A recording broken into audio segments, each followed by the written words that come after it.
Was good, y'all? So before the season started, I made a video making a tier list ranking each team and how excited I am to watch them for the season, how likely I am to tune into their game when the season started. And now that we're about 2-ish weeks into the season, I wanted to talk about some of the teams that I have been enjoying watching the most, having the most fun watching. It's not going to be in any particular order, but I just got I think 4 teams that I've just am kind of standing above everyone else when it comes to just the enjoyable factor. Just want to leave a reminder to you guys to leave a like on this video and subscribe to the channel if you already haven't. I'm going to be dropping a whole bunch of content throughout this NBA season that you do not want to miss out on, so make sure you subscribe. Let's get into the first team. Again, this is in no particular order, but the first team I want to talk about is the San Antonio Spurs. I don't think I've missed a single Spurs game, and, there is the obvious reason of that, and that's, Victor Wembanyama being on the team.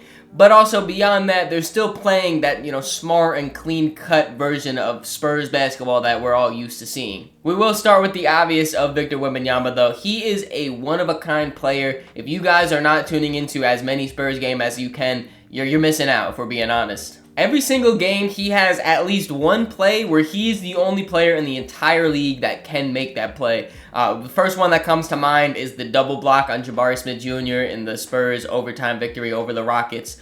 Incredible play, stands right under the rim, blocks Jabari Smith's shot. He gets pushed out of bounds from the contact, recovers, and blocks him again. Then in their most recent game against the Raptors, he had the standing snatch block on OG Anunoby, and then also on the offensive side of the ball, he had one where he picked up his dribble at the three-point line and just 1-2 dunked it like it was nothing.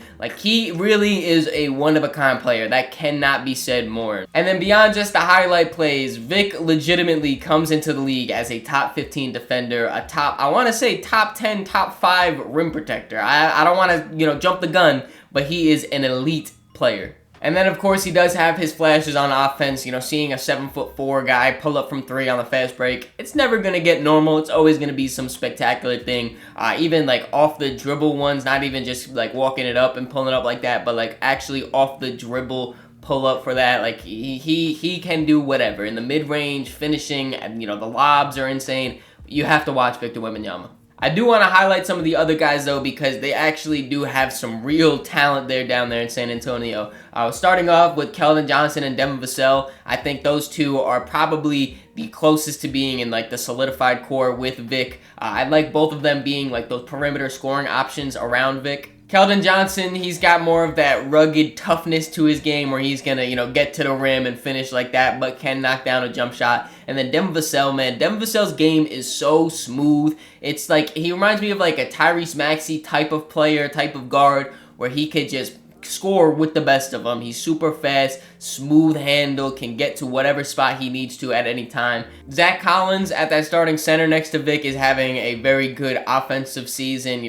Sometimes they dump the ball down to him and he could just get a bucket. That simple. Really, shout out to Zach Collins. Trey Jones is a guy that I think by the end of the year is going to be starting for the Spurs. He's just by far their best playmaker. He's their best point guard. And he's able to, get Victor Wembanyama the ball. And that's obviously the best way for the Spurs to play is to get the ball into Vic's hands. And by the end of the season, I'm just saying, don't be surprised if Trey is starting. The next team I want to talk about is the Detroit Pistons. This is probably my biggest surprise team of most enjoyable to watch. They just play, very fun and close competitive basketball. A lot of their games come maybe not down to the wire because they end up pulling some guys whenever they want to lose these games. But still, they end up being competitive for majority of the game. They just came off a game of against Golden State where it was really close, and then Steph Curry had to do his thing. So, it ended very fast as well. But still, the fact that they're able to have, at least 3-ish quarters of really competitive basketball, it's a lot of fun.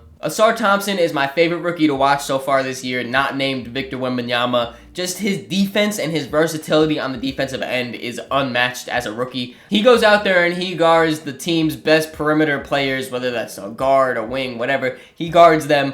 And don't forget, he's also 11th in blocks as a rookie. As a 6'6" rookie, 11th in blocks. He is so athletically gifted that he can cover so much ground. He's fast and laterally, he can move. But then he can also jump out the gym. And at 6'6", he's very strong.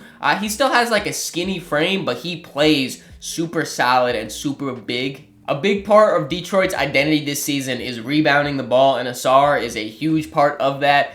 He is second in the entire NBA in offensive rebounds. He really knows how to crash the glass on the offensive side, averaging 4.3 offensive rebounds a game. The entire top 15 of offensive rebounds are all centers except for Ausar Thompson, Zion Williamson, and Jimmy Butler. I'd say he's in pretty good conversations. He just shows 110% of effort, 110% of the time he's on the court. His offense is very much a struggle right now. You know, he's a pretty good finisher, being so athletic, but anytime he has to take a jump shot, it's very shaky right now, so that's going to come around. But still, the fact that he's willing to do all these other things to impact the game when his offense is not there yet shows the type of player he is. Cade Cunningham is reminding everyone why he went number one. The biggest thing that jumps out to me so far is just how well of a pick and roll ball handler he is, scoring wise and passing wise. You know, him and Jalen Duren seem to have a very good chemistry going. We'll talk a little bit more about Jalen Duren, you know, in a few minutes. But just the way Cade can just go and weave through the defense, through the pick and roll, and either get to the rim, get an easy bucket, or, you know, kick it down to his roll man, cross-court pass to the corner, a wide-open shooter. Cade Cunningham is a very willing passer, and he is showing that. He's had a few 8, 9, 10 assist games so far. He's also had some games where his three-point shot just looks incredible. He had one game where he hit like 3 or 4 in the first quarter. Like, if he can get that going and be more confident taking those shots, you know, in the flow of the game, he's going to be a super problem. And, you know, if you really want him to become a problem, get him more shooters in Detroit. You know, they're having Isaiah Stewart shoot like 3 or 4 threes a game to try to space out the floor. No disrespect to Isaiah Stewart, because he's actually doing his thing with that. But if you get, you know, Bojan Bogdanovic back there on the court, Alec Burks, he was really good when he was playing earlier in the season. Hopefully when he gets back, he can continue that. You know, getting just more shooting all around, open up the floor for Cade, and it's going to be unstoppable. And lastly, Jalen Duren, he has been a pleasure to watch. I've had him in fantasy basketball, so he was really helping me out there. Also, he was a big part of one of my parlays that hit for a decent chunk of change. So shout out to him, really, you know, putting on for me right now. But he just came out the gate running to start the season. You know, the scoring-wise was incredible, finishing over, around, through people like it was nothing. The rebounding, he had, you know, 15-plus rebounds the first 3 games, if I remember correctly. The playmaking was there, too. He was showing flashes of, you know, being a decent, you know, playmaker in that as well. He has missed the last few games for the Pistons with an ankle injury, and the Pistons have struggled throughout that, and it shows, you know, how big of an impact that he is. I really like the chemistry that him and Cade are showing in the pick and roll, and Pistons fans, you're able to watch those two run the pick and roll for years to come.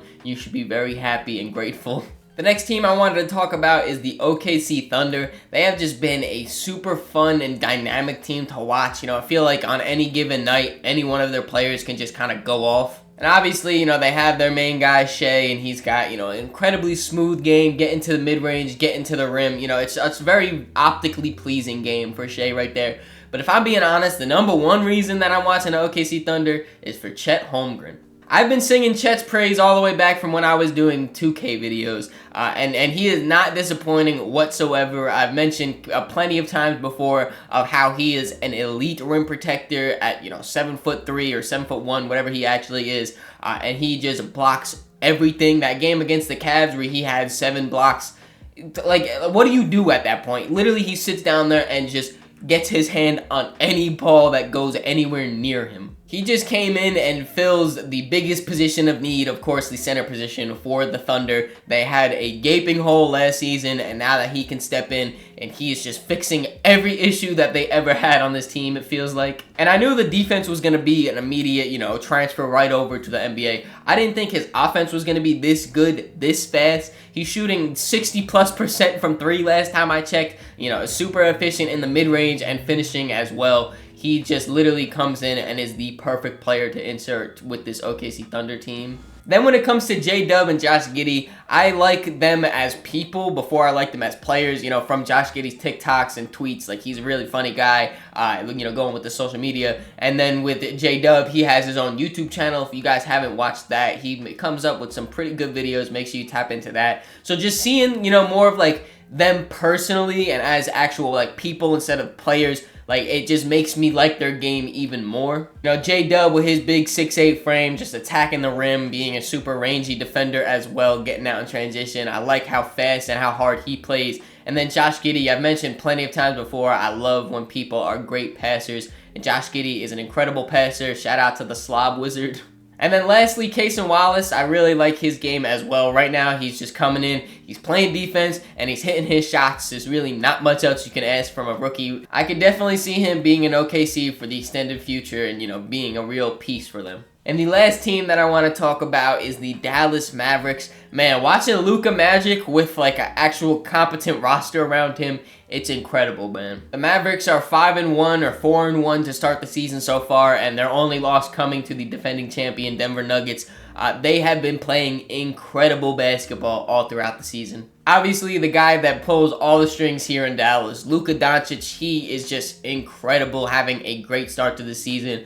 He can pretty much do whatever you need him to do on the court, and he has came back down to earth a little bit now in these last few games, but, you know, over the first 3 or 4 games, he was averaging damn near a 40-point triple-double, like literally putting up video game numbers. He was closing out games for Dallas, you know, just hitting step-back 3 after step-back 3, making cross-court passes for the open shots, literally doing everything for Dallas down the clutch, and they had some very close games. His combo of scoring and playmaking just makes him a much-watched player on offense, because at any given moment, he can have the greatest new highlight. Dereck Lively has also been a very huge bright spot for Dallas. I thought that he, you know, on paper was the perfect center to pair next to Luka. I know I got a lot of flack when I was saying that, you know, everyone was saying he wasn't going to be NBA ready. I thought he was going to be a good backup, but he surprised me fully being a fantastic starting center for Dallas. He's getting some great chemistry with Luka in the pick and roll, and he's running it incredibly. You know, Luka gets a lot of attention, rightfully so. I was just talking about how he could do whatever he wants on the court,